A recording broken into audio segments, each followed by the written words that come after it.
السلام عليكم ورحمة الله وبركاته، متابعيني ومشاهديني مطبخ سير خطاب. ازيكم يا حبايبي؟ عاملين ايه؟ يا رب تكونوا بخير يا رب وبأحسن حال.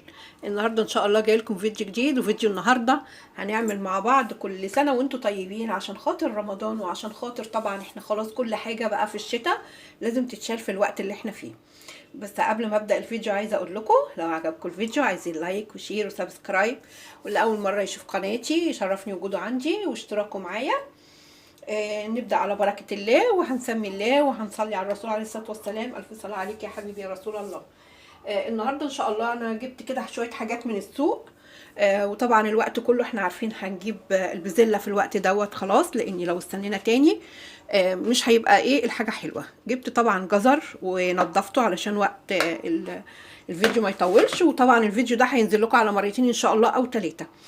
وجبت البزلة وفصصتها، لسه بقى هغسلها وهنشتغل مع بعضينا حاجة حاجة علشان خاطر يا هينزل على 2 يا على 3. ده كده بالنسبة للبزلة والجزر. الجزر انا جايباه ب8 جنيه الكيلو، والبزلة انا جايباه ب15 جنيه الكيلو من الفلاح.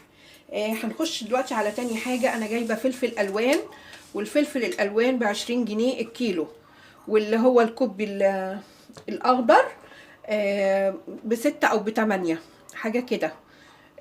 فدلوقتي انا جبت اهوت، لاني طبعا احنا عارفين في الايام العاديه حتى هو احنا مش بناكله بس في رمضان يا جماعه، بس احنا بنقول عشان خاطر الوقت والمجهود وكده حد جالنا على غفله بتاع يبقى عندنا كل حاجتنا في قلب الفريزر. جبت الفلفل الاحمر واخضر واصفر عشان خاطر هنعمل معاهم لاي خلطه، لاي عصاج، لاي حشوات، لاي حاجه. لكن عملنا كريب، عملنا العيش السوري، شاورما، اي حاجه. لكن عايزه اقول لحضراتكم هنعمل كل حاجه من الفلفل الالوان الا الشيش تاووك، لان بيبقى مش حلو كده وبيبقى طري لما بنطلعه من الفريزر ونحطه في قلب الشيش تاووك. فانا طبعا مش هعمل للشيش تاووك. وجايبه برضو فلفل اخضر تاني كميه، انا جايبه كميه اخضر لان الاخضر بعوزه فوق عصاج اللحمه والفراخ. نيجي بقى هنا للبطل بتاع الشتاء، الكرنب. انا جايبه الكرنبتين دولت والكرنبيتا وايه تاني، وجايبه بنجر بس عشان خاطر المساحه هنا مش مكفيه. انا جايبه بنجر، البنجر الكيلو ب5 جنيه، والكرنبايه الكرنبتين ودي والبنجر جايباهم ب60 جنيه. فالاسعار برضو حلوه متهاوده شويه عن الاول. فهنبدا بقى مع بعضينا وهنسمي الله وهنشوف هنفرز الحاجه ازاي وطريقتها ايه علشان خاطر تطلع معانا حلوه زي ما تكون فريش بالظبط. هنبدا بقى ان شاء الله بتفريز البزله. المره دي الفيديو ده هبدا بتفريز البزله، وهنعمل مع بعض الفلفل الالوان وهنشيله ونشوف هيبقى طريقته ايه مع بعضينا. اشوفكم بقى ان شاء الله بعد ما اغسل البزله والجزر واقطعهم عشان وقت الفيديو ما يطولش على حضراتكم. والفلفل نفس الطريقه، هغسله وانضفه وهقطعه، واحنا بنفرز هنيجي بقى مع بعضينا ونشوف هنعمل ايه. خلاص كده. والبنجر برضو هاخده لكم في الفيديو بتاع النهارده، هنعمله برضو مع بعضينا. هغسله في الاول وهعلق عليه عشان خاطر يتسلق، وهنشوف برضو مع بعضينا. ورجعنا تاني مع بعضينا عشان نشوف انا دلوقتي اهوت البزله اهي غسلتها ونشفت، والجزر اهوت قطعته. وطبعا بالنسبه للي هو الجزر بتاع البزله انا سايبه كام واحده كده اهوت عشان اوريه لكم بعمله ازاي. بقطع كده مكعبات كده اهوت صغيره، ومش تخينه قوي ولا رفيعه قوي، يعني وسط عشان خاطر تبقى مع البزله. ودلوقتي انا حاطه ميه على النار عشان خاطر بس تغلي، وهحط فيها غسلت البنجر ونقعته، هوريه لكم برضو دلوقتي زي ما احنا شايفين كده مع بعضينا. وطبعا عشان خاطر بكره كل سنه وانتم طيبين، اول رجب، اللهم بلغنا رمضان ولا فاقدين ولا مفقودين يا رب، ويجعله يا رب سنه حلوه علينا وعلى امه المسلمين جميعا يا رب. زي ما احنا كده شايفين مع بعض بالنسبه للبزله والجزر. هجيب بقى معايا دلوقتي طبق كبير او كروانه كبيره زي ما احنا شايفين كده مع بعضينا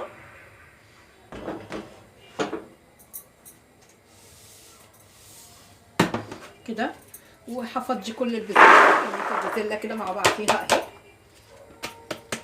نحطها طبعا في مصفى عشان تصفي الميه، ونشفت كلها اهي ما فيهاش اي حاجه. هاجي دلوقتي برضو عليها احط الجزر، يا رب كده تكون واضحه. حطيت برضو كميه الجزر كلها كده، وهقلب كله كده مع بعض. حلوه قوي، مناسبه قوي الكميه بتاعت الجزر والبسله. طبعا اللي بيضيف بطاطس مش هيضيفها طبعا الا ساعه الطبيخ بعد ما تسقطيها. ولما نيجي نطلع بالنسبه للبنانيت الصغيرين، انا لما باجي اطبخ البسله بعد ما تتفرزن طبعا بحطها وهي متلجه، بعمل التسبيكه بتاعتي وبحطها وهي متلجه. خلاص كده البسله على ان احنا نعبيها، وهنعبيها ان شاء الله مع بعض، نشوف هنعبيها ازاي. خلاص كده موضوع البسله خلصناه. دلوقتي احنا هنخش في موضوع البنجر. البنجر انا نقعته في ميه علشان خاطر الطينه تطلع منه، وغسلته ونشف مني كده اهوت زي ما احنا شايفين مع بعض. طبعا انا حاطه ميه اهيت على البوتاجاز. هحط بقى ايه يغلي. هدير لكم بس الكاميرا كده اهوت على البوتاجاز كده مع بعضينا. شوف بس كده مع بعض. ادي هي الميه اهي. هحط بقى كده ايه البنجر، حسقته كده اهو زي ما احنا كده ايه مع بعض كده، وهغطي طبعا علشان خاطر يستوي معايا.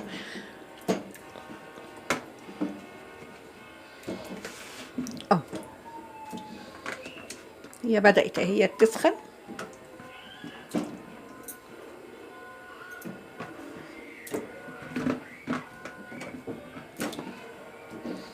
هغطي بقى كده ايه عليه وهسيبه لما يستوي. هنرجع مع بعضينا ونشوف هنعمل ايه تاني فيه وهنشيله ازاي. ولازم تكون الميه مغطيه. يا رب كده اهوت نكون اهو. انا كده هغطيه باي غطا عندي اهو، وهسيبه بقى على نار كده هاديه لحد لما يغلي ويستوي. خلاص هنيجي بقى مع بعضينا. هخلص الفلفل وهنشوف هنعبي البسله وهرجع لكم تاني. وكده حبايبي خلاص انا خلصت التنظيف بتاع الحاجه كلها، وهنبدا بقى ان احنا نغلف مع بعضينا دلوقتي الحاجه. هنسمي الله بقى مع بعض كده. بالنسبه للفلفل الالوان زي ما احنا شايفين انا ما عبيتش البسله لسه لانها لقيتها منديه شويه، فاحنا هنوريكم دلوقتي. اكياس بتاعه اللبن العاديه خالص اهي، وعندي اكياس اللي هي بتتقفل بالسوسته دي، يعني اي حاجه هنعبي كده. ولو عندك كوبايه ولا حاجه تعمليها معيار ليكي على قد الطبخه مفيش اي مشكله. انا بعبي كده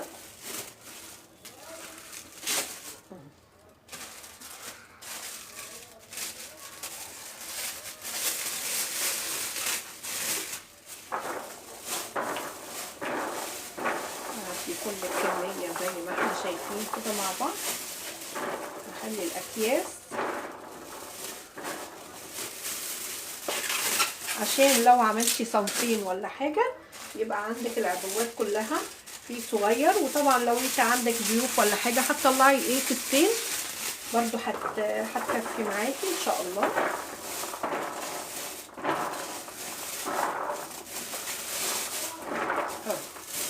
زي ما احنا شايفين كده مع بعض.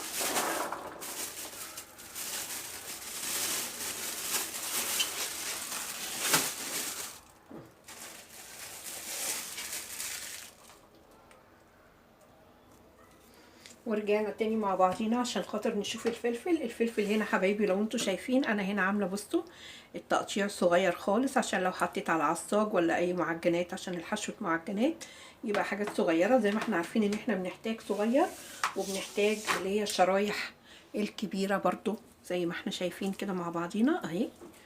فانا عامله ده وده. هنبدا برضو نكيس كده ونبقى عارفين ونطلع الهواء ونفرغه زي ما احنا.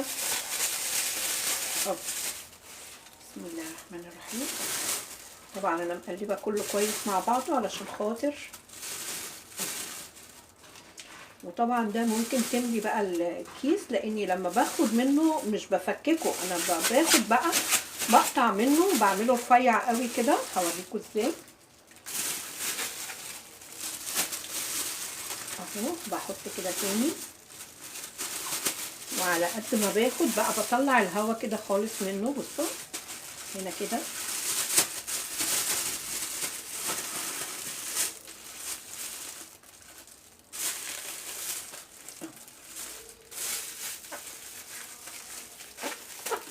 وهربط، بس بقى هربط على اخر الكيس شويه كده. بصوا بقى الهوا هنا كده المفروض يكون الكيس كده. لما بقى حضراتكم تطلعوا الكيس ممكن بقى تقطمي منه حته كده، حته من هنا، او تاخدي على قد اللي انت هتستعمليه وتشيلي الباقي.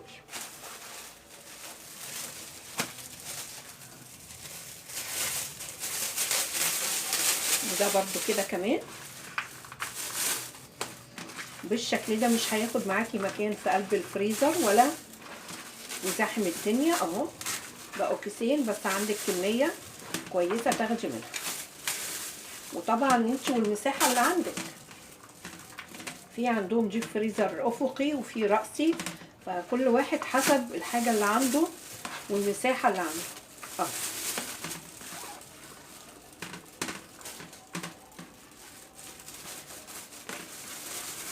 زي ما احنا كده شايفين مع بعض.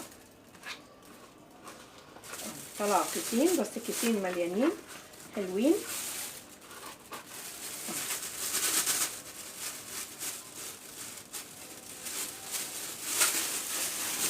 هنشيل برضو دي كده وهنبدأ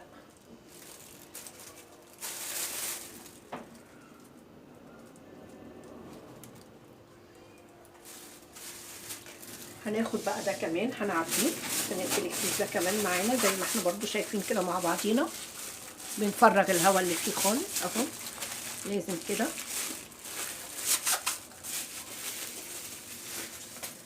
اهو.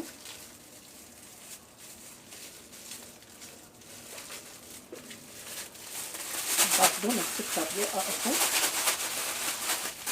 عشان ما ياخدش معانا مساحة. وده كده بالنسبة للفلفل الألوان اللي احنا مقطعينه صغير خالص. هنيجي بقى اللي هو الكبير ده برضو. بسم الله الرحمن الرحيم. برضو نفس الطريقة. ناخد بقى حبة أحمر كده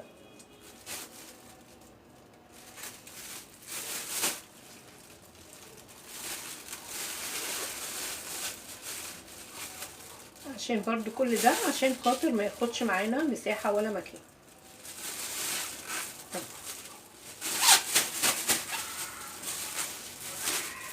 نص الكمية كلها اتحطت. بصوا في قلب كام كيس. هنا برضو بضغط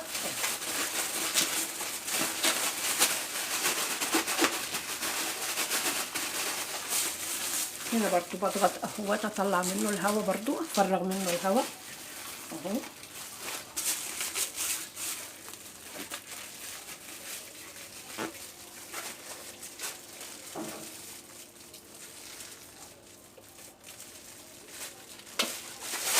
كده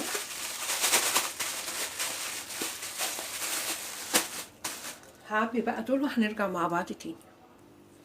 وده كده حبايبي خلاص البنجر. بصوا بقى زي الفل ازاي. يعني هفتح لكم الكادر كده شويه اقرب لكم عليه. بصوا الجمال ما شاء الله عليه تبارك الله. بصوا يعني مش مستحمل. بصوا بايدي ازاي بيتنضف. ثانيه واحده بقى كده هجيب بس حاجه احط فيها القشر اهو. بصوا الوقت بتاعه ده علشان بعد كده هيبقى شايخ. بصوا يعني ما شاء الله عليه اهو. بصوا انا ماسكاها ازاي، مش بقشر بقى بسكينه ولا بحاجه، لا اهي. بصوا بتتسلخ بكل سهوله اهي. طبعا دي بتتشال اهي كمان، بصوا من غير سكينه ولا اي حاجه فيها اهي. خلاص. بننضف بقى الكميه كلها. هنعمل واحده تانية معاكم اهو.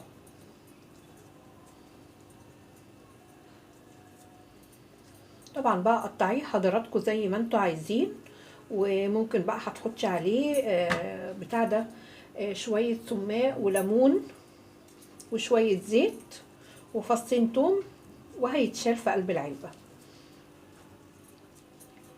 واللي عايز يشيله كده بس لازم نحط عليه شويه زيت، شويه زيت صغيرين يا جماعه، شويه زيت نحطهم عليه اهو، لانه مفيد جدا، واحنا عارفين ان هو بيزود نسبه الحديد في الدم، ومفيد طبعا، وفيه فيتامينات ياما قوي. اي لون ربنا خلقه في الخضروات او في الفاكهه تاكدوا ان هو ليه فايده جامده وكبيره قوي. انا عايزه بس اجيب لكم ايه وانا بقشره كده عشان يبقى واضح لكم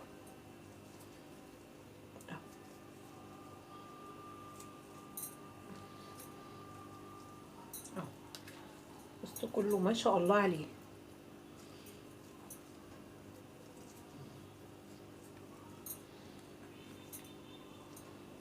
وهنا برضو.